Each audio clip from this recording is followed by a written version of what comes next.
This is a place. This is the place? This is a place.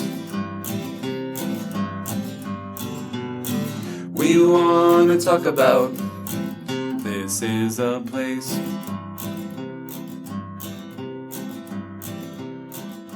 Welcome to this week's episode of This is a Place podcast. My name is Nate. And I'm Brandon. And happy National Pancake Day. Oh. But when you come, you have to start strong and you have to finish strong. Those are the tricks, right? You can't be like pancakes, all exciting at first, but then by the end, you're sick of them. Isn't that the truth? That is one of the truest things Mitch ever said. Oh, he said so many other truths. That one is a real good truth, though. There's a ton of places. For example, we went to Tucano's last night, where it's like all you can eat like meats and food. I could even do like all you can eat pizza places. I can do all you can eat sushi, but the thought of doing all you can eat pancakes just never appealed to me. Like when IHOP does their all you can eat, you're like, nope, I'm good. Yeah, it's fun for a couple minutes, right? Yeah, they're good. They're good. I'm not dissing pancakes. I love me some pancakes. Do you ever put peanut butter on your pancakes? Probably. It's not something I do frequently, though. That's good. Have you seen the fantasy football challenge or the loser challenge where someone had to stay in an IHOP for 24 hours, but they knock off an hour for each pancake they ate? Oh, really? You didn't see that So video? basically, if you eat like one pancake an hour, you only have to be there for like 12 hours. Right. Yeah. So if you go in, like say you want to go in, knock out a couple hours, eat 6 pancakes, you knock off 6 and just as many as you'd like until your time is up. That's what I would do. I would do like one pancake, maybe 2 an hour. Depends how big the pancakes are too. I could see myself doing a heavy first couple of pancakes. Start off, when I'm liking them, eat as many as I can when I'm Yeah. enjoying them. Don't eat the day before, so you're really hungry and really want it. Yeah. But that's fun. That's one thing we're lacking in our friendship is some good how would you call that? Some punishments. We don't really do fantasy together, but I think the only reason to do it would be so we could have some pretty good punishments amongst ourselves. Do you ever watch Impractical Jokers? A little bit. Yeah. I see the clips. Yeah. My wife and I like that show. Well, it's fun to watch like one, maybe 2 episodes, and it's one of those that you can only watch for a little bit, and you're like, okay, this is getting old. It's just really getting a little fast. But impractical. right. They just go out and do challenges, I guess you could call them, throughout the public. And then it's kind of funny how they decide which I don't know. I don't know how they do it because all of a sudden they're like, "Oh, Murs the loser today." And you're like, "Why is he the loser? You only did like one challenge or maybe 2." It's just they just randomly pick whoever the loser is for the day, and then they do a punishment where during their challenges, I feel like they can always because they're competing for points, they can always back out Yeah. and say, "I'm not doing this." But the punishment they have to go through because they won't end the punishment till they fulfill all the requirements of said punishment. So that's what you're saying is that we should have some challenges and then the loser has to be punished. Maybe that's part of our up and coming YouTube channel, something we can integrate. Yeah. What's another way to say Practical Jokers? Another way to what? Another way, just being a knockoff of Impractical a knockoff. Jokers, but have a YouTube channel of it. The crazy Just thing saying to what's me another- is that how are they not recognized everywhere at this point? How are they still able to trick people in public? They still every once in a while, I think they'll show clips of people who recognize them. But you're right. I just imagine it gets harder and harder as they go. Yeah. I feel like as the seasons go on, especially lately, they're like doing more with like celebrities are going to they're less out like in the general public and more like an isolated place. Does that make sense at all? Like they'll go Yeah. to a store location where they know their what do you call it? People don't watch. Just the the demographic of people that probably don't watch the show. They go in and they pull everybody beforehand. Hey, have you ever seen this show, Impractical Jokers? No, I haven't. Interesting. Interesting. Interesting. Yeah. But it's a fun show. I like to see the clips. But yeah, that's a long way from pancakes. Kind of. That's Well, what that's what you we do start on this show, you started people. it. You started. You went down that rabbit hole of the I did the tangent fantasy this football. time. The fantasy football. Can I tell you though? It's not really a nightmare, but dream I have a lot lately is like last night I had a dream that somebody like shaved the top of my head Okay. or and I've had dreams like that all the time where somebody like cuts my hair and I'm always like bummed out because I'm like, dang it, like we were gonna do an episode on the podcast. You know what I mean? Like it's like so real that I'm just like bummed out. Like, man, I grew my hair out for nothing. Like somebody like chopped off my hair without, like in my sleep or whatever it may be. And you didn't And I get never had a chance to use it for the podcast or which we need to find somebody. I think we're getting to the point where it's donatable, my hair. another haircut. Yeah. Yeah. I don't think I'm gonna go to the links. I'm not gonna go to the links that I went to last time. Look at that. An unprovoked pun. Yeah, but I think I'm gonna get to the point where I can donate it now, and I'm thinking I'm ready for one last hurrah. So if anybody knows a good barber shop, I guess it could also be what's the other name for not barber A shop, beauty salon. beauty salon, or anybody who does haircuts that wants three people outside of me and you to know about it. Let us know and we'll come do an episode on your location. And just so people know, when you're talking to people, the last time we did the hair donation, our reel, is that what you call it? Yeah. Our little short clip, it kind of went semi-viral. It got like So 20,000 views or something like that. no, it got more than that. Did It it? got like 67,000. Just word to the wise. Yeah, that means every one of our listeners watched it at least 10,000 times. Thank you. Actually, it was just Thank you. Matt watching it on repeat for a couple of days. Yeah, he forgot he accidentally hit repeat and left his Yeah, phone on left his phone or on, right? computer, laptop, or whatever it may be. But all this is great, but it has nothing to do with our guest today. Pancakes, Pancakes, cutting hair. Impractical Jokers, switching lanes a little bit. We do tangents. And sometimes it leads us to our topic. Sometimes it leads us to what kind of guest we have on. Today, it does not do that. We're going to That's take a our hard topic. turn and introduce you to our guest today. We had the privilege of speaking with Garret Rushforth, who is running for Senate, U.S. Senate for the state of Utah. And I know I mentioned in the episode we don't really get into politics. We do a little Mostly bit. because I don't know anything. We do a little bit. We do have our thoughts, like anyone else, Thoughts, but yeah, but it's not nothing. really a subject that I'm versed in. Like I don't, I know enough, but I I would get cremated if somebody wanted to debate me. But we wanted to talk to Garret because he's a interesting guy. He's doing something different, he's doing something that we appreciate, trying to make a difference. And so we wanted to have him on and talk with him and hear his experience. Here's our interview with Garret. Garret, thanks for coming on the podcast to talk with us today. Happy to be here. So tell us, who are you? Who is Garret Rushforth? Oh man. Well, I am just a guy. That's probably the big thing is I'm just a regular guy. I teach social studies and theater at a junior high. My both my parents are teachers. I grew up, part of my childhood was spent in West Jordan. Went to elementary school with Brandon Yeah. for a little while there. Yeah, well, so moved away from there, moved up to Davis County.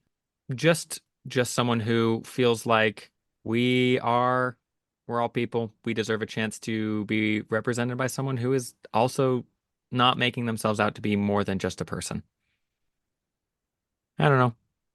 You're trying to I don't know what keep it else. real. That's what you're Yeah, saying. keep it real. Keep it, let's not have these, we don't need to have every single word that we say carefully crafted in all aspects of our lives. Of course, we need to be careful, obviously, but there are some parts of like expression that we need to be straightforward with, and that's something that I think is important. Crafting conversations is Nate and I's weak point, so we are in good company. And filtering our thoughts are sometimes not a Oh, strong okay. point. That's why we don't do this stuff live. Yes. Uh, editing Editing is a is powerful tool. No, no, no. We don't edit anything on this podcast. Nothing at all. it's But Well, all the now raw. I'm nervous. no, no. You're in a good place, Garrett. But I mean, let's talk about it. You are running for U.S. Senate to represent the state I, of Utah. that is the dream. Right now, I'm trying to get 1,000 signatures to get on the ballot. Um, when Mitt Romney decided that he was going to be stepping down, he made a point to say that it's about time that some younger blood started being interested in getting involved in politics. As I think all of us can agree, a lot of 100%. our politicians tend to be old, dusty, you know, Not with a it. little bit out of touch. Yeah. Not really tied into the issues of a younger demographic. And I actually, and it initially wasn't my idea. My younger brother came home from college visiting for the weekend, and he pulled me aside and he was like, "Hey, did you hear about Mitt Romney?" And I said, I sure did." And he was like, "Cool. Do you know how old you have to be to run for Senate?" And I was like, "You got to be 30 years old." And he's like, "Cool. Do you know who we know who's 30 years old?" And I'm like, a that's quite the list, sir." He's like, "All right, let's make that smaller. What about our family?" And I'm like, "Well, we got mom and dad." And he's like, "No, no, no. We have one more." And I was like, "Oh, okay." And I just kind of brushed it off, and then it kind of festered for a couple of weeks. And I was like, you know what? Why not just see? Because the worst thing that could happen is that I don't get elected. Actually, the worst thing that could happen would be to get elected because then I'd have to do the thing. But you're willing to do it, right? Oh, of course. Yes. Absolutely. I wouldn't try to throw my hat in the ring if I didn't know that I would commit myself wholeheartedly to being the best representative for the people of Utah that I possibly could be. And I think that that's kind of my main thought and viewpoint is that Utah deserves representatives that are going to represent them and not a national party. Hmm. Because I think a national party doesn't really think about or really care about the people here. And that's not to say that there aren't some thoughts and some conversations out there, but the a lot of the dialogue that happens is centered around huge corporations that are going to be pushing out these mom and pop shops that have been around Utah for generations, things that are going to negatively impact the ranchers or the farmers. A lot of the dialogue just ignores the people and is focused on the profit. And I'm not about that. I think that governance is for the people, not the people exist to be used by the government. Does that make sense? Mm-hmm. Yeah. I feel like most people are closer to the middle, closer to not what the left and right have become. Hmm. And I feel like that gets lost a lot is it's just like you said, it's a two-party system and Hmm. you go one way or the other. And correct me if I'm wrong, you're not running on any kind of party. You're not going No, Democrat or Republican. the whole idea is to run as an unaffiliated candidate. And I like to make it very clear that I use the term unaffiliated instead of independent because Hmm. unaffiliated is a little bit more, it implies that I can't do it by myself. Independent is implying that we are standing by ourselves and we are doing this all on our own, how the sweat of our brow, whatever. But unaffiliated shows that it takes a community and a community of people from all perspectives Um, because an affiliation with a political party doesn't do more for our neighborhood than wearing a little badge. Like we're gonna work with each other. If you go to community council meetings, if you go to school board meetings, if you go to a bunch of different stuff, they've become polarized as well. But ultimately, all of the discussion is for the improvement of our communities. And I think that that's super important. And I think that we have an opportunity in this election in particular to give Utah an opportunity to recognize that unity that we have intrinsic in our communities here in the state. You can go from Logan to St. George and run into anyone from either side of the political spectrum who would not hesitate to give you the shirt off their back if you were in need. Mm-hmm. And I Right. think that we just have incredibly generous people, and we've been polarized against each other. There's a concept known as the other that a lot of like leadership we saw it in we've seen it in many different wars over the years where an enemy was created in order to give focus towards an objective or a goal. Um, and that is something that I think that we have started to run into on our own political system is that Republicans have turned the Democrats into the other and the Democrats have turned the Republicans into the other. And so we have all but formalized an animosity for other people based off of these political ideologies. And I think that a conversation breaks down a lot of walls, but we're just not willing to have that conversation as long as we are wearing our red hats or our blue hats or what have you.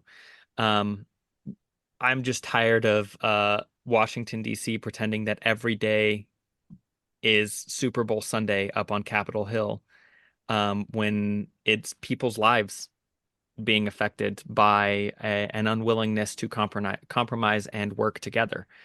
A lot of people have talked to me and said, okay, well, how are you going to make that different? As an unaffiliated individual, who better to stand at the middle and negotiate and work with other people than an unaffiliated candidate who is willing to have dialogue with both people, both sides? And if people get mad about that, okay, I am a big boy with big boy pants, and they can call me or say whatever they want. I teach junior high. There is nothing anyone could say about me that I have not heard from a bunch of 12 to 15-year-olds. Those kids are brutal. Do they use Rate My Professor even in junior high? Because I know. No, thank goodness. Thank goodness. They haven't got there yet. Right. So that's sort of my perspective on this opportunity, and I'm obviously going to have some political ideologies that a lot of people that some people aren't going to agree with on one side and other people aren't going to agree with on the other side. Um, but that's important. It's important to have disagreement and individualism as well as unity. Because a society that is too unified, and this is going to sound counterintuitive to a lot of things, but a society that is too unified doesn't grow Hmm. because it once it achieves an objective, it flounders and it loses its purpose. That's why um, agreeable disagreement is important and discussion and conversation. And so that's sort of where I am trying to land is that agreeable disagreement. If they don't like what I am saying, that's fine. But they're going to like something else that I have to say that might make someone else upset. We don't like I said, we don't get into politics. We don't have politicians or senators, anybody on our podcast just because we don't really get into that. But the reason We why will have you're a state senator eventually come on. Who? I'm good friends with Dan McKay. Oh, that's awesome. So, did you see him wear his hockey jersey to the voting the other I day for the did. hockey I team? did. So, I actually do hope we get an NHL team. I think we Oh, will. he did? I I didn't think we see will. that. Yeah. That is actually like that was really really cool. I think that Utah is a great place. We have such a robust hockey community here in Utah. Yeah, it's growing. It's growing. It's good. So it would just be wonderful to see a lot of that build even further. Yeah, hockey. I'd love to see baseball. I, I If we actually ever get football. personally think football would work before any of those. Hmm. And my reasoning why is because football's only once a week. Hmm. Is it 8 games a year that they have home games? Something like that. Yeah, I think Yeah, it's a and then your 16-week preseason. season. Yeah. Because you think about it, I know our fan base or our population here primarily does not like to do stuff on Sundays, but I think you get They do 50% of the it. Utah crowd, 50% of the BYU crowd that would go, and they would fill one stadium. I just think it'd be easier. It's going to be really hard for Utah to show up. I mean, they will if the A's come do their little um vacation Test here in run. Yeah. Utah for a couple years, guest run. Hmm. The stadium in Daybreak, I think, only holds like what, 7,500, 8,000 Yeah, people. it's not That big. won't be tough to fill up Yeah. every game. But I think it's hard when, and baseball's like what, 88 home games or something like that Yeah, they have. it's That's an going to be tough. outrageous number, but that's why they charge so cheap for they're so cheap for tickets True. is because Yeah, depending on the day and the game, the yeah. team and all that stuff. So that would be tough. The NHL, I think, would be equivalent. I mean, it's the same as going to a Jazz game, right? You got to Mhm. put the 15 to 20,000 fans in the stands, and I think we could do that, but it's still hard because it's a lot of games and it's a newer. Mhm.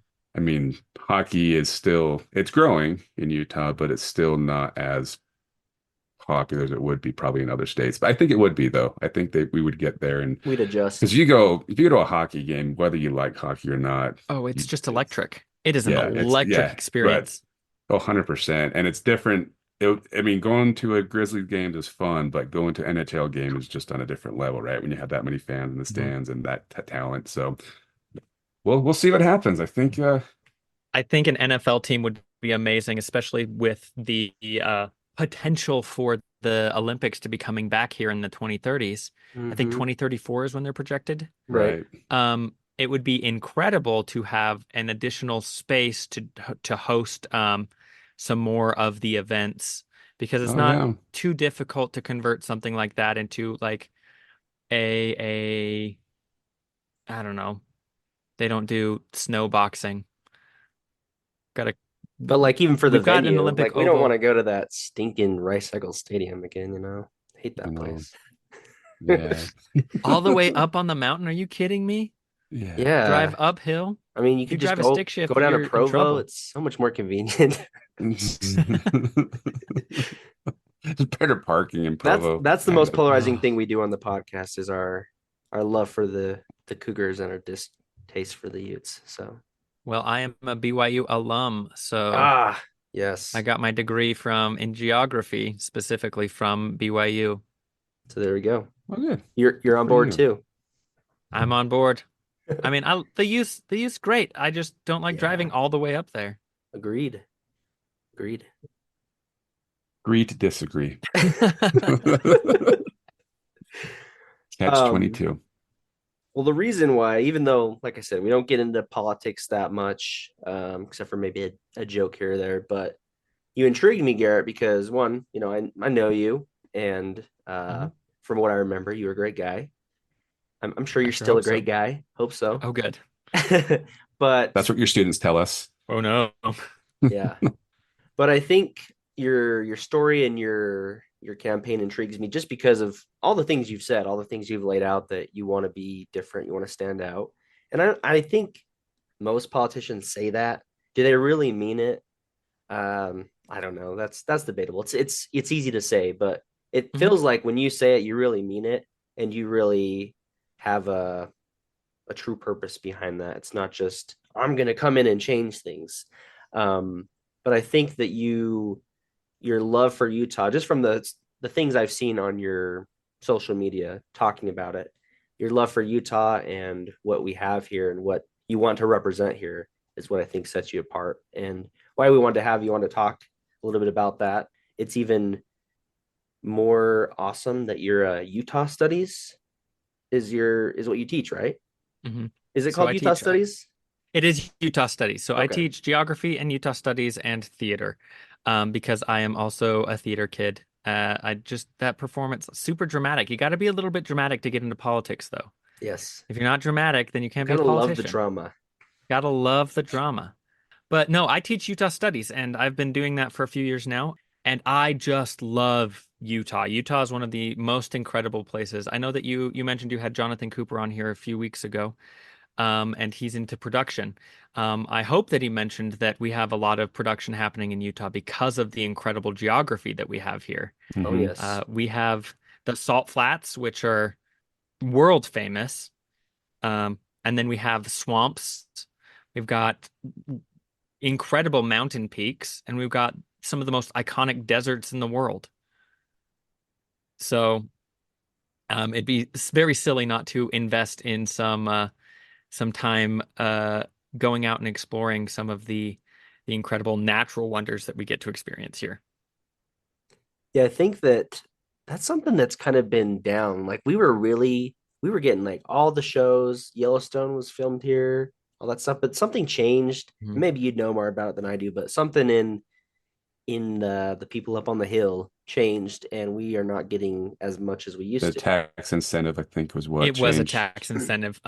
There was a bill that was not renewed, is what it ended up being, that really incentivized people to come and be here for film productions like Yellowstone, and like we had one with Mark Hamill a few years ago called Bigsby Bear. Oh yes, Um, so we've had High School Musical, the musical, the series was filmed here, the Disney Channel, High I'm in School one of the Musical. movies. You're in one of the movies? I'm Which in the third one? one. Hey yo, I love that. Yep, I'm in the Were background. you You can see me in there for a brief second. background work, it's great. I loved it. I did it. I've done it for a bunch of things. Hallmark films here all the time. Oh Right. yeah. They have a whole season. They start sending out casting calls. So if any of your listeners want to be in a movie, Hallmark. Hallmark will put out extra casting calls starting in May, and they go all the way into September. Nate. And they're filming their Christmas movies in July. Yeah. Yeah. Awesome. It's a great time. Studio C also films still here in Utah. I had the chance to work with them quite a bit, actually. I wrote for them a little bit while I was in college. Oh, awesome. Um, yeah, so that's very fun. But Utah's just got an incredible opportunity for the film industry to come back, and I think that we've got some bills up this legislative session that are intending to incentivize film production to come back to Utah. Mm. So I like to So hear. Not something you'd be involved in because that's at the state level, right? that's at the state level. So But if I were running for local office, that would be something that I'd be a little bit more um, looking at. But at the moment, I'm not in that. I'm shooting big, swinging for the fences. and for the stars, It's which true. brings me to, I mean, you before Nate hopped on, you were telling us some cool stuff, telling me some Oh cool stuff. yeah. You were telling me some things that I haven't heard about, and we love that. I was mentioning a recent episode we learned about something we'd never heard, an event we'd never heard of. So I just love to hear if you've got some. Do you have some things you could stump us, some things we don't know about that you could teach us about Utah with Of your course. knowledge? So what I think you're talking about is Dead Horse Point, right? Yes. Okay. Dead Horse Point is one of Utah's state parks. We've got dozens of state parks. Like stateparks.utah.gov has a list. I don't want to give you an incorrect number off the top of my head, but I want to say it's something like 60 to 70 state parks. It's a ton, It's a but lot. Dead Horse Point is one of the dark sky areas in the United States. And if you've never heard of the Dark Sky Project, it's a project that goes around and maps light pollution and lets you know how much of the night sky you'd be able to see in a particular area in the continental United States. And Dead Horse Point is one of those dark sky areas, and if you go out there in the summertime, is an incredible place, incredible time because it's over near Moab, so it's pretty warm, and then you can see the whole, like an entire arm of the Milky Way just across the sky. It's actually one of the first photos that you see when you put it on a Google search. But Dead Horse Point is also really, really cool um, because of the way it got its name. The settlers that went down into the Dead Horse area um, would corral horses onto this it's essentially just this outcrop of rock looking over the Colorado River, and you have a very narrow section where the horses can be put in, and then it broadens out and they can kind of hang out and like graze if there's grass there, or the people will throw stuff there. But there was a time when the horses stampeded off of the edge. And Cool. so it was named Dead Horse Point from that point because the horses freaked out and stampeded over the edge of the plateau, and It became dead horses. they were no longer living horses. They were They dead unalive horses. themselves. Yes, they became deceased.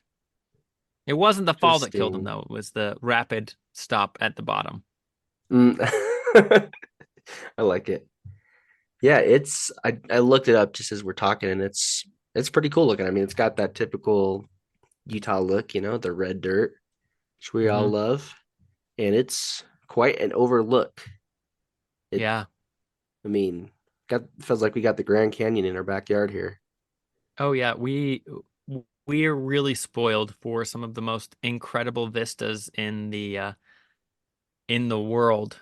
People when people come to Utah, they primarily come to see there's either Temple Square and do sort of a religious pilgrimage of sorts where they come and they want to see the Salt Lake Temple, To the Mecca. um, the Mecca of Mormonism, essentially.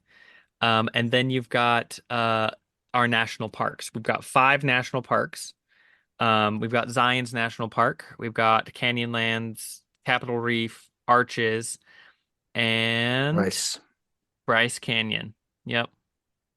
They are uh incredible. And we half of the visitors to the national parks are from the United States, but half of them are international. Hmm. So we have people coming from all over the world just to visit our national parks, and they are so important to the economy of the southern Utah area that when the government goes into the shutdowns, if the Super Bowl goes poorly on Capitol Hill and people don't decide to fund the government, um, the the state has regularly funded the keeping all five of those parks open during periods of government shutdown because of how integral they are to Utah's economy. That's awesome. Have you been to all of them? I I mean, have not been to all of them. I don't I know if you're gonna wanted to get the go votes. last You summer. haven't. I'm, that's Just that's kidding. really what's going to do it. That's really what's going to do it. Yeah. If anything, it's not my stupid face. It's going to be the fact that I haven't visited all five national Yeah. parks. I think they added that to the ballot. Like, if you're running for US Senate, which national parks have you been to? And then, That's good to know. I do have a couple of weeks that I can make a blitz down there. you got I've been to time. Capitol Reef and I've been to Bryce Canyon.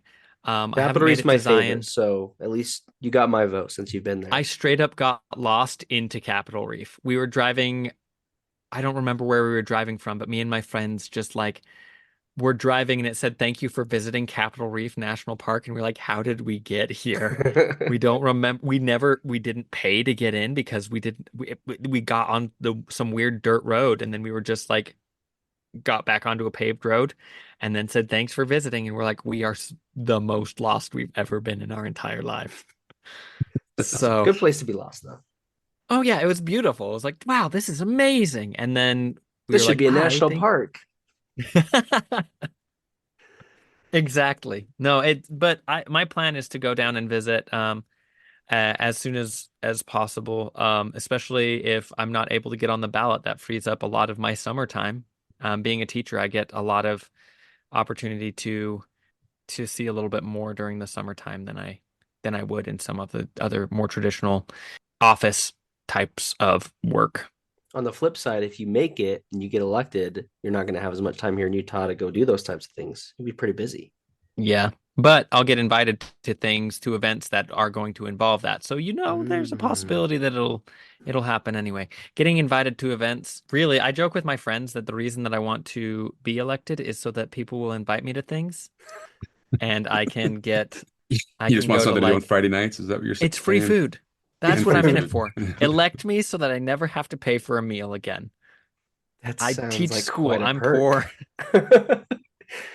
That's So awesome. you just said again, like you have a few weeks to figure out if you can make the ballot. How does that work? How does somebody decide if I decided today, hey, I want a shot at this? How does somebody get on the ballot?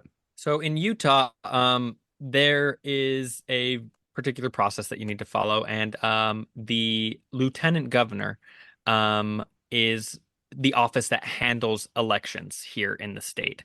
So they're the ones who put out the information about how you might go about getting on the ballot. If you were trying to run as an affiliated candidate, so that means you were running as a Democrat or a Republican, you would probably go through a primary system where you go out and you say, hey, I want to be on the ballot as this, go through the primary system, and all of the different caucuses vote for you or somebody else. Um, but if you're running unaffiliated, or if you feel like you're probably not going to win a caucus, but you still want to be on the ballot as an affiliated candidate, you need to have signatures. You need to go gather a certain number of signatures to qualify to be put on the ballot. As an unaffiliated candidate, these are 1,000 verified signatures of registered voters here in the state. So if I can get 1,000 people who are registered to vote and can verify that those signatures are real people and not fraudulent signatures, Just John Smith a then hundred times. yeah, John Smith, JOHN, um, Juan you Smith. know, yeah, exactly. John Jan Schmidt. Smeet, um, that sort of thing. And if I can get those, then I turn that into the lieutenant governor's office, sign paperwork saying, hey, I'm not going to steal election funds for my own purpose, and I will turn over all of my finances that are being towards the election, and then I am on the ballot. If you are running affiliated and decide to go the petition gathering route, you need to gather 26,000 signatures, which is why a lot of people just tried the caucus route. It's a lot of paper. So much paper. Um, Especially since each paper only has 10 slots for signatures on it. Whoa. Yeah. So it's 100 sheets of paper for signature gathering. And not every signature will be verified. So you take them to the county clerks, and the county clerk says, okay, yes, this is true. Okay, yes, this is right. Okay, yes, this is right. Nope, this seems fake, or this is doesn't match up to stuff we have in our records, so we're not counting this one. Or this one already signed their name to another petition. You can only sign one petition to get someone on the Hmm. ballot. So if you sign someone else's petition for this particular office, then you're SOL, and that signature is not valid. So So it's a process, and it has to be physical and it has to be in person because the signature gatherer needs to witness every signature happening. So I can't, it's not necessarily me. I don't have to watch every signature. I don't have to watch 1,000 people sign a piece of paper, but I can have other people go out and gather signatures for me. And I have right now about 13 people who are out there. I think are I have been checking in on them and they're like, we're good. And I'm like, that doesn't tell me a lot of information, but I'm gonna trust you. How much numbers is good? Is 4 good or is 400 good? Like, where are we at? Yeah. So that's the process. It's kind of involved, but I think that um it's important for us to follow not only the law as it's written, but also to interface with the communities. That's huge for me. I think that getting to know our communities is something that a lot of politicians might brush off and not take into consideration. I can't tell you how few of our politicians I've met in my life, and I am a pretty involved person. So I like to be involved in what's going on. I read like 6 different newspapers a day, and I say newspapers, but they're like news websites.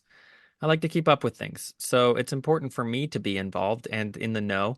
But I just haven't met with and talked with a lot of the politicians, though the plan is to try and interface more with them as things go on, regardless of whether or not I get on the ballot. If you don't, I'm not saying you won't, but if you weren't to get Right. on the ballot, things didn't work out, what would be your next plan? You want to keep pursuing this political motivation or Um, I think so. I think the true objective behind this isn't necessarily to be elected. I know that that sounds silly that I'm trying to run for office and like I'm not worried about being elected. Being elected is a secondary objective. The primary objective is to show people that regular people are qualified and should consider themselves qualified to run for office, and that it's not an elitist situation where extremely wealthy or extremely connected individuals are the only ones who can win. hmm, Because I think that the layman should have as much of an opportunity to represent their communities, if not more, than somebody who operates off of the 60th floor of an office building. Because we're connected to our communities, and we those are the type of people that we need to be trusting to know what the average and common Utah is going through and needs. And that to me is a very, very valuable and important part of the process. So if someone can look at me and say, you know what, that guy didn't make it, but I think if I tried hard enough, I could, perfect. That's really, if I can inspire someone to do and succeed where I have failed, then I have succeeded.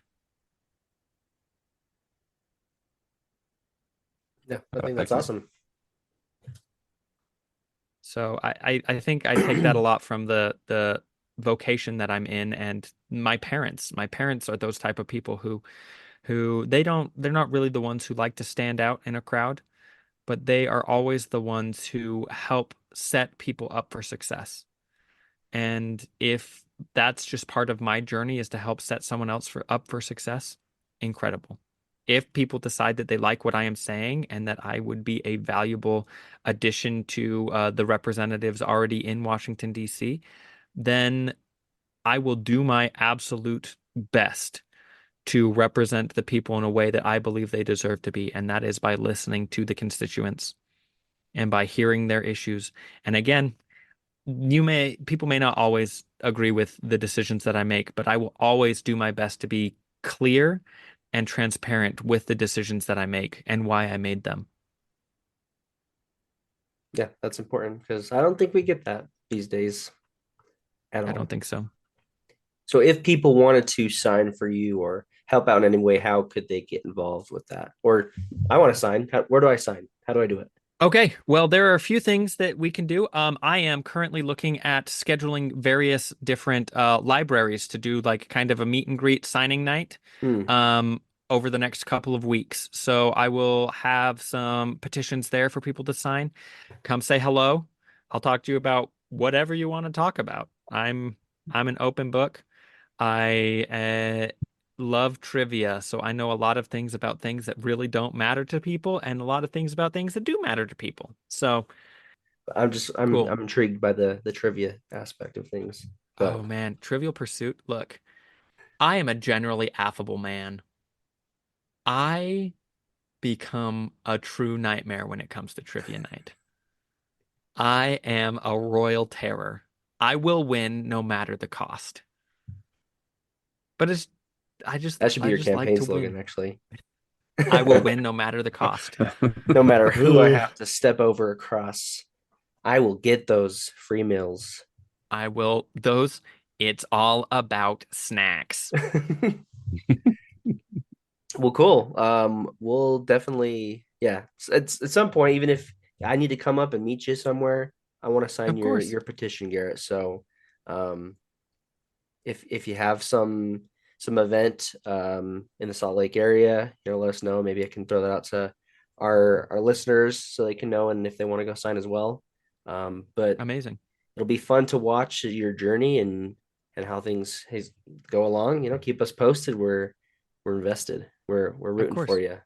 Of course. I think the biggest way to support at the moment would be to follow my Instagram page. It says Rushforth for Senate It's a with great the number name for 4. a senator, by the way. Thanks. I got it for my birthday. You got it for your birthday. Which one? It All of sounds like them. Mount Rushmore, Like, how could you All not of want them. someone like that in the Senate? It feels very senatorial, It feels doesn't it? very American. It does. It's so American. Not to toot my own horn, I didn't come up with it. Yeah. It kind of fell into my birth You didn't certificate, have so a we're just gonna choice, roll with it. even if you didn't want it. No, right. I mean, I could go through a whole legal process to change it, but Yeah. why? But what? It's Right. dope. That's awesome. Well, thanks, Garrett. For Nate, did you have any more questions or comments to make? Nah, nah, Nothing. not we'll go down a political road we shouldn't go down. maybe off air we can have those discussions, Nate. Yeah, Sure. maybe. But yeah, thanks for coming on. It's been great to talk with you, and I don't know. I think you and I should go to lunch or something, catch up a little bit. Let's do it. Let's do it. Get out and vote. Well, wait, we got to sign the petition first. Sign the petition. Yes, we need to still find Garrett and sign his petition. I know has a couple.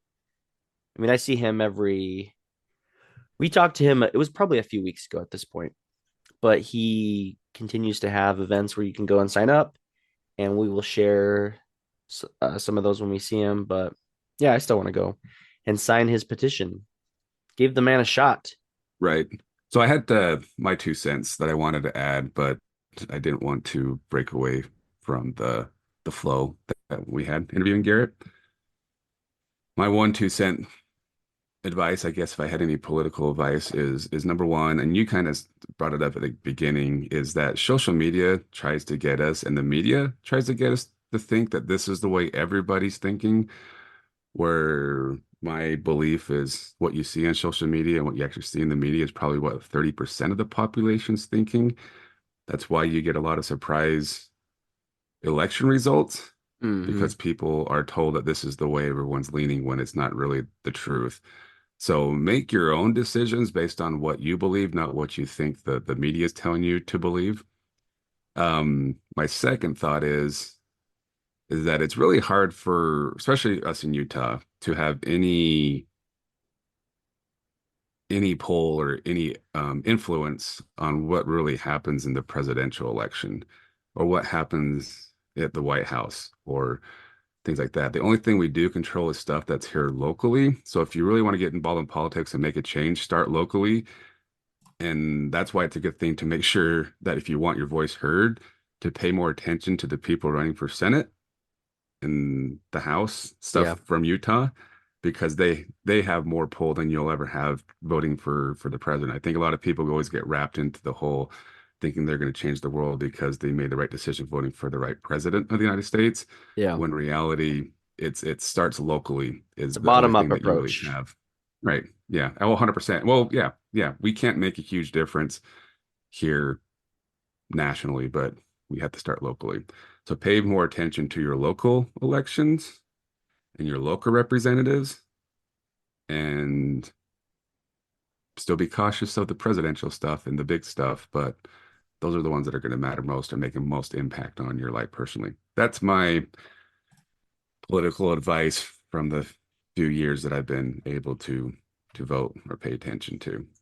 And I think, man, they should just do an all out blackout of social media for the month leading up to the election. Or maybe like at least the week of the election, because you don't want to see any of that. And we're coming into it. It's gonna be a drag from now till November. And that's why we do what we do here. We don't get into politics. So you can have a little bit of break from that. You can have a break from the